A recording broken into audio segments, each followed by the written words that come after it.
ಅನ್ಯ ರಾಜ್ಯಗಳಿಂದ ಇಲ್ಲಿಗೆ ವಲಸೆ ಬರುವವರ ಸಂಖ್ಯೆ ಹೆಚ್ಚಾಗ್ತಾ ಇದ್ದು ರಸ್ತೆಗಳ ಅಗಲೀಕರಣ ವಸತಿ ಸಮುಚ್ಚಯಗಳ ನಿರ್ಮಾಣ ಹೆಚ್ಚಾಗ್ತಾ ಇದೆ.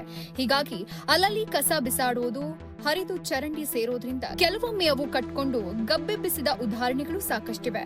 ಮಹದೇವಪುರ ಕ್ಷೇತ್ರದ ಹಗದೂರು ಕಾಡುಗೋಡಿಯ ವಾರ್ಡ್ಗಳ ಮುಖ್ಯ ರಸ್ತೆಗಳಲ್ಲಿ ಮ್ಯಾನ್ಹೋಲ್ಗಳು ಬಾಯ್ತೆರೆದು ನಿಂತಿದ್ದು ಬಲಿಗಾಗಿ ಕಾದು ಕೂತಂತಿವೆ.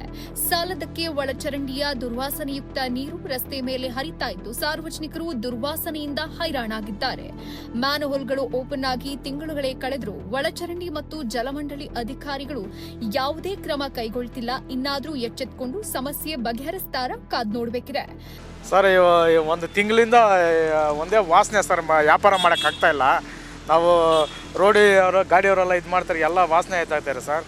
ತಿರ್ಗಾ ಇದು ಜನ ಎಲ್ಲ ಒಂಥರ ಗಿರಾಕಿನೇ ಬರೋಕ್ಕೆ ಇದು ಮಾಡ್ತಾರೆ ಸರ್. ರೋಡಲ್ಲೂ ಸರ್ ಫಿಟ್ಟು ಒಂದು ಓಪನ್ ಆಗಿಬಿಟ್ಟಿದೆ ಸರ್, ಯಾರೂ ಸ್ಟೆಪ್ ತಗ್ತಾ ಇಲ್ಲ ಸರ್. ನಾವು ವ್ಯಾಪಾರ ಮಾಡೋಕ್ಕೂ ಎಲ್ಲ ವಾಸನೆ ಹೊಡಿತಾ ಇದು ಹೊಡಿತದೆ ಸರ್. ಹೌದು ಸರ್, ಹೋಗೋಕ್ಕೆ ಸ್ವಲ್ಪ ಜಾಮ್ ಆಗಿಬಿಟ್ಟಿದೆ ಸರ್. ಸ್ವಲ್ಪ ಇದೇನೋ ಸ್ವಲ್ಪ ದೊಡ್ಡದಾಗಿ ಮಾಡ್ತಾರಂತ, ಯಾವಾಗ ಮಾಡ್ತಾರಂತ ಗೊತ್ತಿಲ್ಲ ಸರ್. ಇದು ಸರ್ ಒಂದು ಮೂರು ತಿಂಗಳಿಂದ ಹಂಗೆ ಆಗಿದೆ ಸರ್. ಕ್ಯಾಮ್ರಾ ಪರ್ಸನ್ ವಿಶ್ವನಾಥ್ ಜೊತೆ Ravi N, PTV news Kannada, Bengaluru.